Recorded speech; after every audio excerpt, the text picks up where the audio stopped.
எண்ணாகமம் 21ஆம் அதிகாரத்தினுடைய 33வது வசனத்தை வாசிக்கலாமா? ஆமென். அதுக்கு முன்னாடி உபாகமம் 3ஆம் அதிகாரம் 11வது வசனத்தை வாசிக்கலாம். உபாகமம் 3ஆம் அதிகாரம் 11வது வசனம். உபாகமம் 3ஆம் அதிகாரம் 11வது வசனம். மீந்திருந்த ராட்சதரில் பாசானின் ராஜாவாகிய ஓக் என்பவன் மாத்திரம் தப்பி இருந்தான்.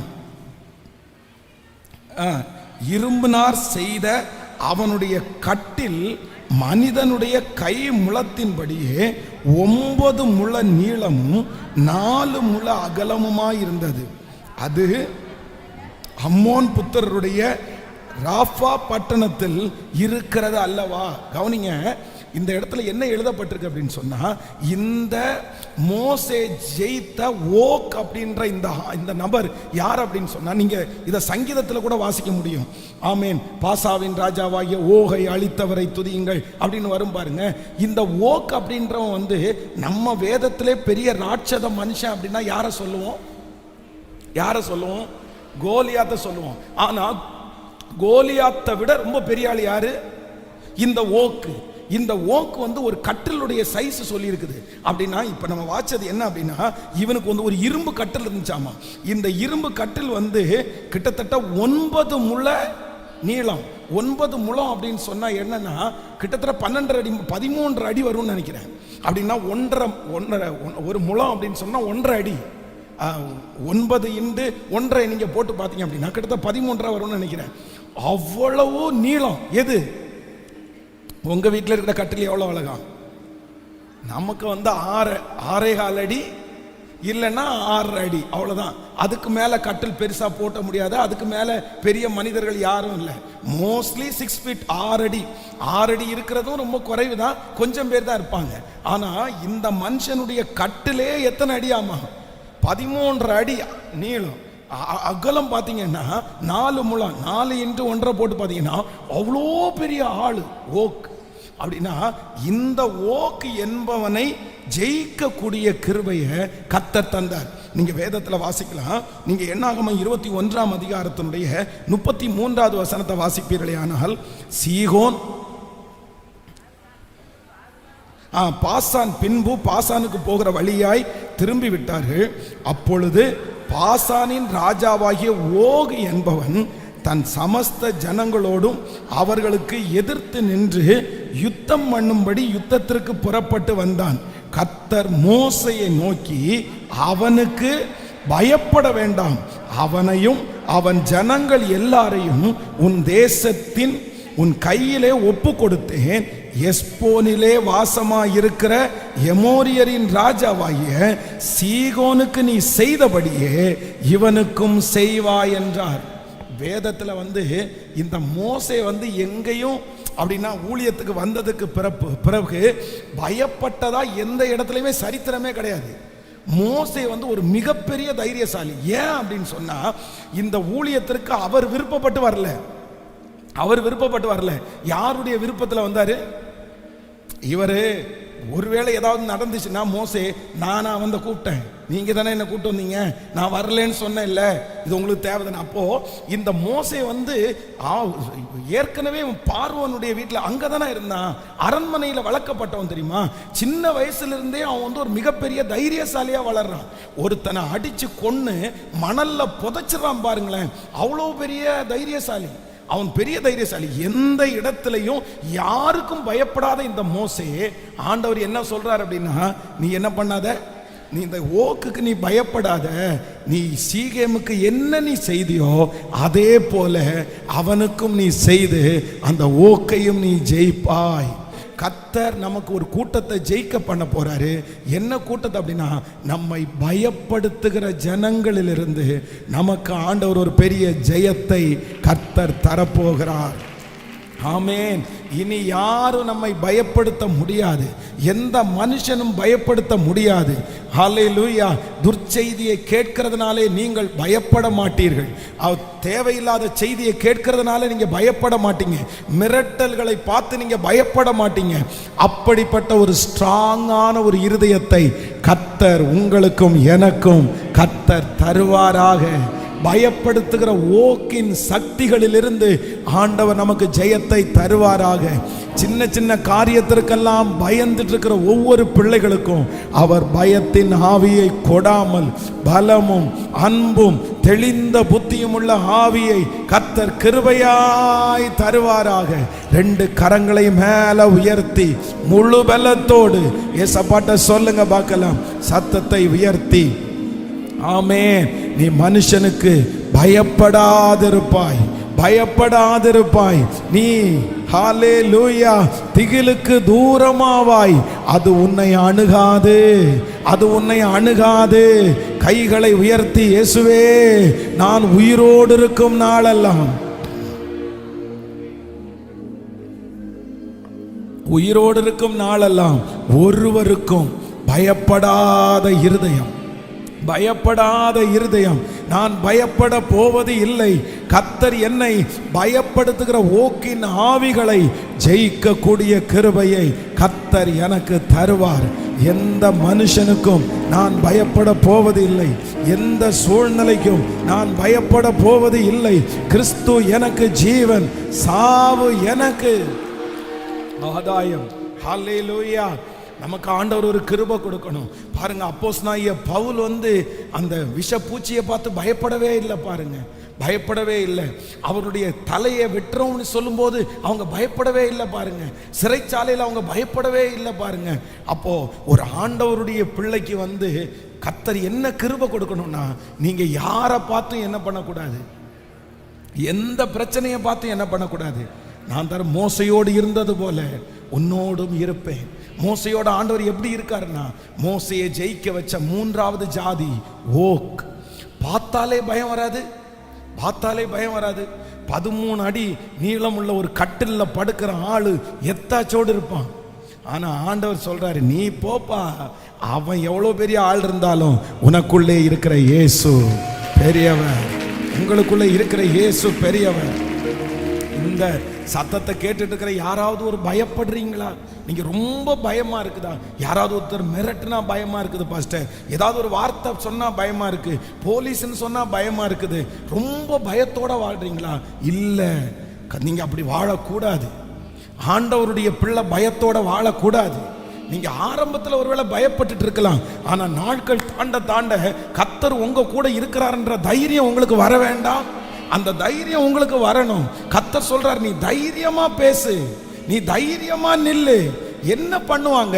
அவருடைய அனுமதி இல்லாமல் உங்கள் தலைமயிராகிலும் கீழே விழுவது இல்லை, கீழே விழுவது இல்லை.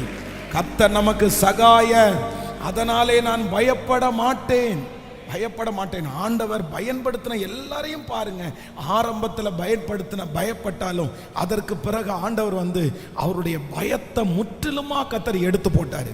பயம் என்கிறது ஒரு பெரிய தீய அரக்கன். பயம் என்கிற ஒன்று இருக்குமே, ஆனால் நீங்க எந்த இடத்துல எதையுமே நீங்க செய்ய முடியாது, எதையுமே செய்ய முடியாது. ஒன்றும் நடக்காது, ஒன்றும் நடக்காது. நீங்க பயப்படுற எதுவுமே நடக்காது. நீங்க தைரியமா இருங்க, நீங்க தைரியமா இருங்க.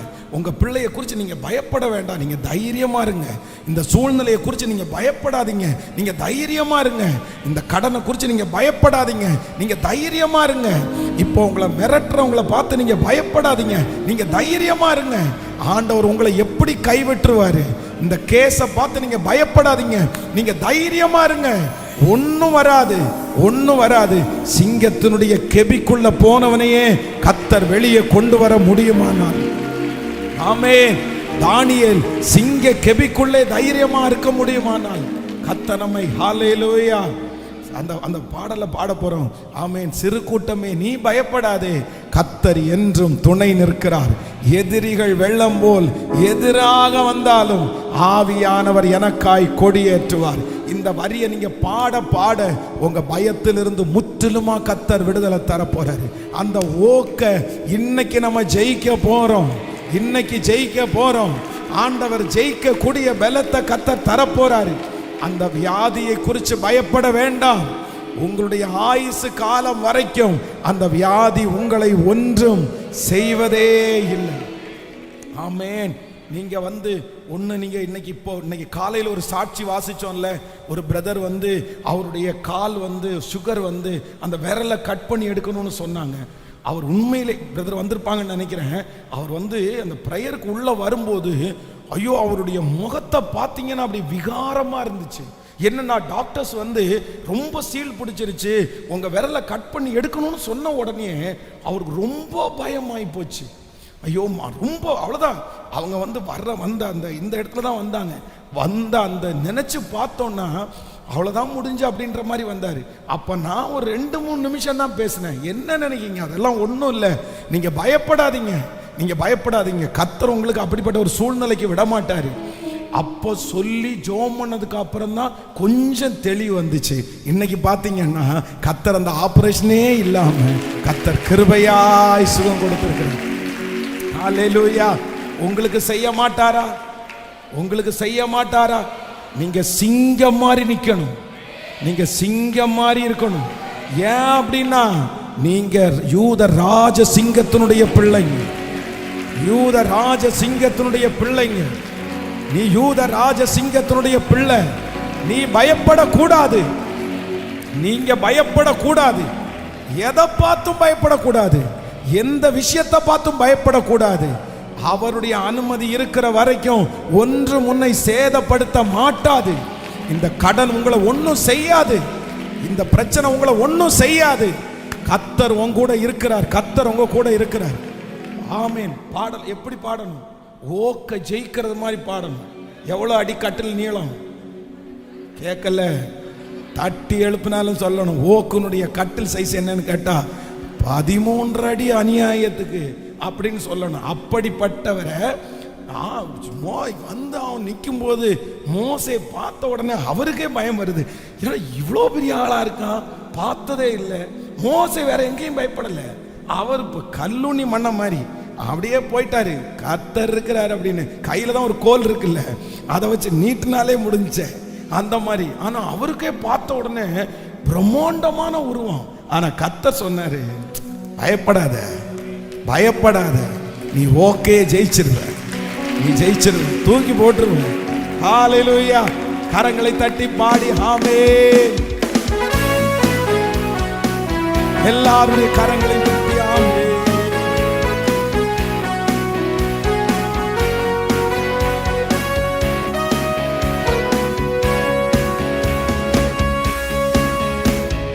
சிறு கூட்டமே நீ பயப்படாதே, கர்த்தர் என்றும் சிறு கூட்டமே நீ கர்த்தர் என்றும் துணை நிற்கிறார். எதிரிகள் வெள்ளம் போல் எதிராக கொடியேற்றுவார். எதிரிகள் வெள்ளம் போல் எதிராக வந்தார். பயமில்லையே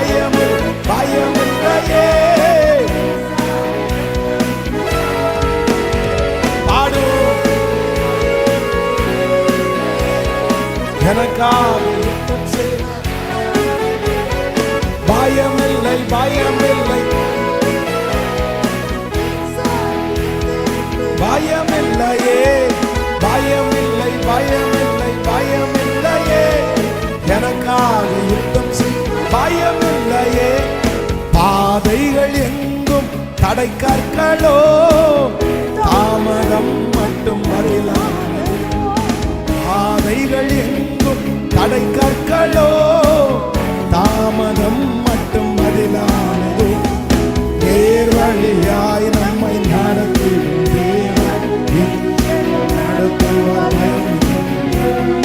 நேர் வழியாய் நம்மை நடத்துவார். இப்ப சொல்லோ பயமில்லை, என் சார்பு கர்த்தருண்டு. பயமில்லையே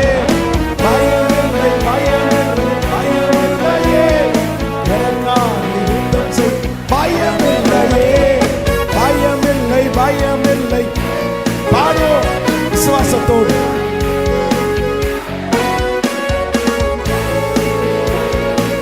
ஸ்தோத்திரம்.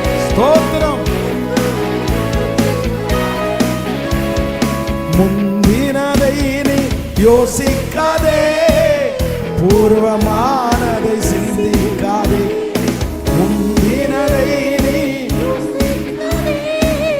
பூர்வமானதை சிந்திக்காதே, மேலானதை நீ ஸ்தோத்திரிக்க, வேறொன்று செய்வார் பயமில்லை, மேலானதை நீ ஸ்தோத்திரிக்க, வேறொன்று செய்வார்.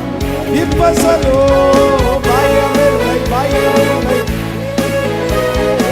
என் சார்பில் பயமில்லையே, பயமில்லை பயமில்லை, எனக்காக பயமில்லையே.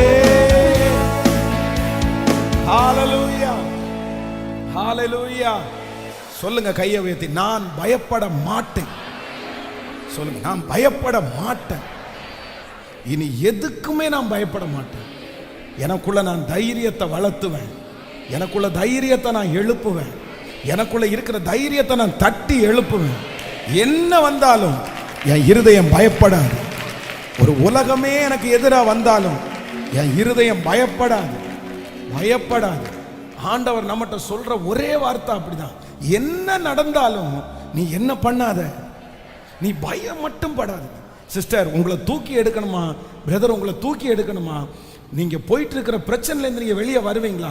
ஒன்று மட்டும் சொல்றேன், பயம் மட்டும் படாதீங்க, பயம் மட்டும் படாதீங்க. என்ன எது வேணாலும் நடக்கட்டும், ஜெயிலுக்கே பயப்படாதீங்க.